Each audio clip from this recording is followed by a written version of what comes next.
Entrepreneur pour la planète, c'est le mentorat au service de la transition écologique. Et je vous présente tout de suite un nouveau binôme réuni, créé par l'association Arthur Dumoulin. Bonjour. Bonjour. Bienvenue, vous êtes le cofondateur de l'Uniwave, et Bertrand Baradine, bonjour. Et bienvenue, vice-président de Outremer Network, Aura multi-entrepreneur, on peut dire ça. Vous avez créé beaucoup d'entreprises? Alors beaucoup d'entreprises, donc j'ai co-créé une entreprise, c'était en 2011, le digital, les applications mobiles. 2011, faut se rappeler, l'iPhone avait que 3 ans, et l'iPad 1 an, voilà, donc c'était déjà quand même assez novateur.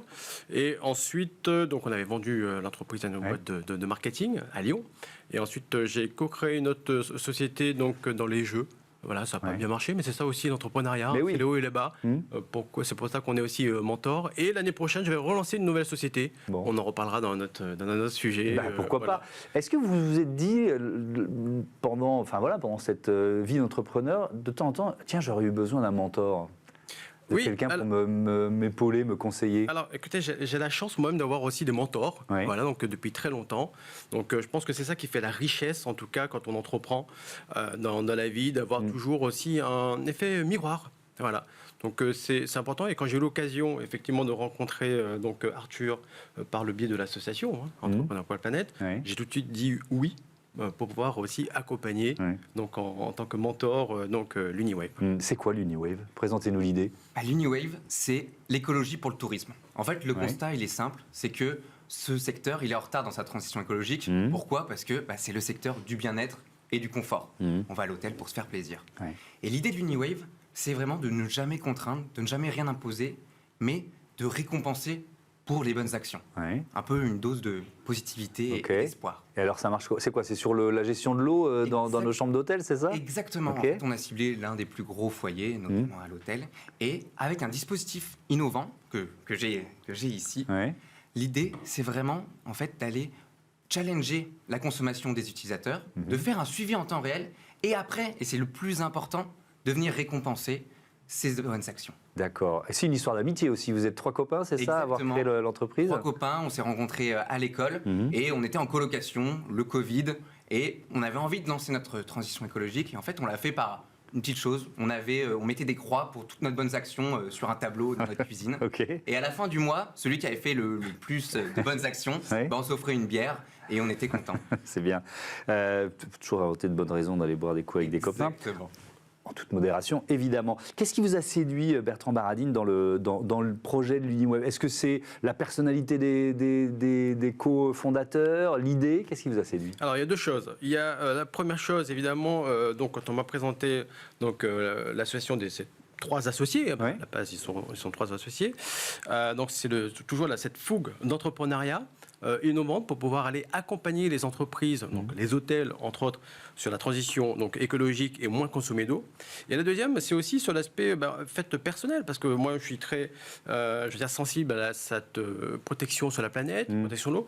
Je suis papa, faut pas oublier, donc j'ai une fille qui a 15 ans, et un week-end sur 2, quand elle prend sa douche et tout, j'entends, parfois je râle aussi, Chloé, un peu moins là-haut, sous la douche. Et donc ce concept de prendre, par exemple, sa douche et moins utiliser d'eau, je trouve ça vraiment très impactant pour la planète. Et donc il faut aller prendre son bâton de pèlerin pour aller auprès des hôtels, pour pouvoir mettre en place ces produits innovants. Alors, expliquez-nous comment ça marche. Alors concrètement, je ne l'ai pas ramené ici, mais on a aussi une tablette type liseuse. On va venir installer dans la salle de bain et on va aller venir proposer un challenge en 3 objectifs. En fait, ça va dépendre de l'intensité, de l'envie de chaque personne. Ils vont venir passer un contrat avec eux-mêmes. Et c'est ça qui est important en sciences comportementales. Pour ne pas imposer, c'est pas quelqu'un qui le dit, c'est l'utilisateur lui-même qui va venir se fixer son objectif. Et on est tous des êtres humains et on a envie, quand on s'est fixé un objectif, de les réussir.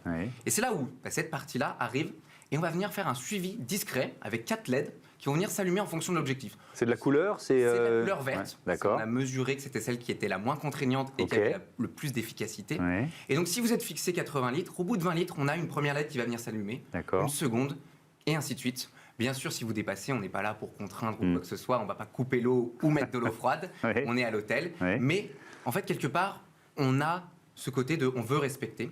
Et à la fin, en fait, avec la tablette, on a tout le côté de on va dire félicitations. Et là, c'est le circuit de dopamine en fait du cerveau qui est activé directement. Vous avez passé un contrat avec vous-même, vous l'avez réussi. Félicitations. Et même après, on a au niveau du check-out de l'hôtel où on a des récompenses plus directes. D'accord, donc c'est chaque hôtel qui va décider de la récompense qu'il peut octroyer à ses clients. 80 litres, c'est ce qu'on utilise en moyenne sur quoi? Sur une douche, c'est ça? Ça, c'est ce que vous allez. C'est plus qu'à la maison, mais c'est beaucoup moins qu'à l'hôtel. À l'hôtel, on est plutôt en moyenne à 110 litres par douche. Parce qu'on se dit, on est à l'hôtel, on en profite, quoi. Exactement. Donc vous avez travaillé les sciences comportementales pour mettre au point. C'est pas seulement de la technologie, c'est de la science comportementale. C'est par la gamification, c'est mettre des polices plus grosses, c'est plein de petites choses qui arrivent aujourd'hui à nous 30% de réduction en moyenne à l'hôtel. Alors ce mentorat, il dure depuis une année, c'est ça? À peu près une année, oui, tout à fait. Comment il fonctionne? Quel rythme? Quel conseil? Sur quoi vous êtes intervenu? Alors déjà, en termes de rythme, c'est à peu près une fois par mois. Voilà, qu'on essaye de positionner ce rythme-là. Souvent par visioconférence, que moi j'habite à Lyon à titre personnel. Toi, tu navigues pas mal entre Lyon et Paris. Donc tes associés sont aussi à Paris. Donc, c'est au rythme. Ça se fait avec les 3 associés, le mentorat, oui, d'accord. Toujours, effectivement. Okay. C'est intéressant parce qu'il faut tout de suite décloisonner entre l'aspect business, commerce, l'aspect marketing, l'aspect production, c'est extrêmement important. Et donc dans cet accompagnement, donc, on est aussi sur du concret. Je m'en souviens, par exemple, un salon, je vous ai aidé pour comment appréhender le salon. C'était un salon en porte de Versailles.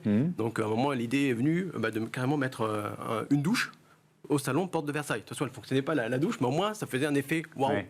Ouais. Donc, c'est l'expérience vraiment comportementale et tout. Donc, voilà, c'est dans ces pratiques-là. Et aussi dans mon accompagnement, c'est par rapport au carnet d'adresse, donc de contacter... Le réseau, c'est important.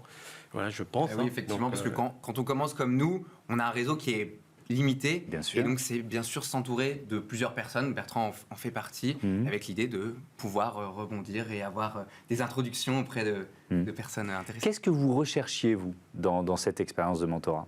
Nous, déjà du soutien.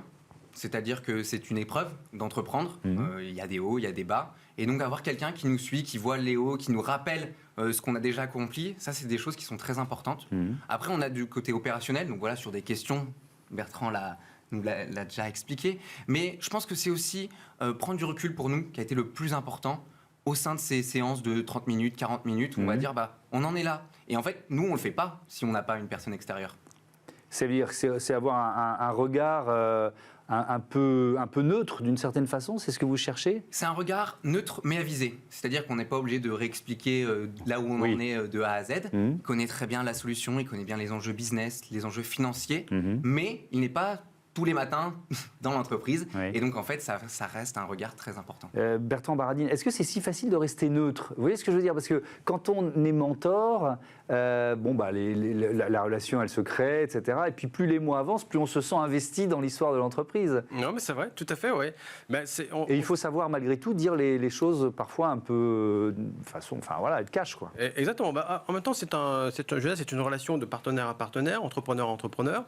Donc, effectivement, c'est important à la fois donc neutre, parce que c'est leur projet, et en même temps, effectivement, on va dire, sous forme de proposition. Tiens, on propose, je propose, tiens, peut-être regardez ça comme ça, ou regardez ça comme ça. Voilà, donc c'est important, c'est leur bébé, c'est le bébé qui grandit, qui deviendra adolescent, qui deviendra adulte, qui prendra son envol. Donc, mais c'est important, la neutralité est importante quand même. Voilà. Vous en êtes où, tiens, d'ailleurs, du développement de l'Uniwave? Alors nous, donc, on a fait une partie de R&D en interne. On a pu avoir nos premiers clients. On peut notamment citer B&B, Best Western et les hôtels du Futuroscope. On est très heureux. Et aujourd'hui, là, on est en train de clore une première grosse levée de fonds pour pouvoir accélérer la commercialisation en 2024 et diffuser notre vision de cette écologie positive en fait, dans le milieu du tourisme. Donc l'objectif, c'est quoi? C'est d'identifier et de pouvoir démarcher les grands comptes du secteur. Vous en êtes là aujourd'hui ou c'est encore un peu trop tôt? Non, aujourd'hui, on est chez des grands comptes avec qui on installe, on a des produits à installer qui fonctionnent, notre solution. Mais l'idée, c'est vraiment de diffuser. Aujourd'hui, on est en France, mais on a aussi déjà des intérêts à l'étranger avec l'idée de, on sait que c'est l'enjeu du futur du tourisme, un futur durable, et nous, on veut se positionner dès maintenant. Alors, ce mentorat, j'ai reçu ici beaucoup de binômes d'entrepreneurs pour la planète.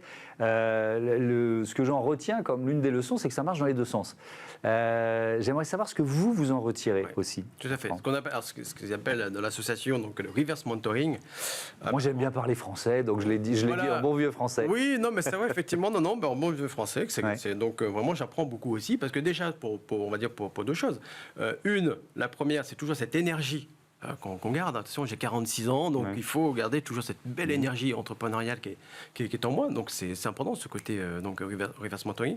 Et l'autre, effectivement, dans ce que j'entreprends, mais c'est d'avoir cet impact environnemental. Donc bravo à eux d'avoir tout de suite, dès leur premier business, donc mettre tout de suite un impact environnemental.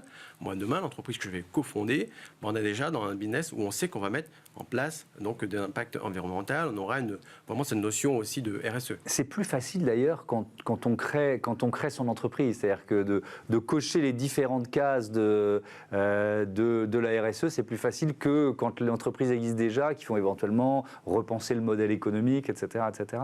Oui, tout à fait.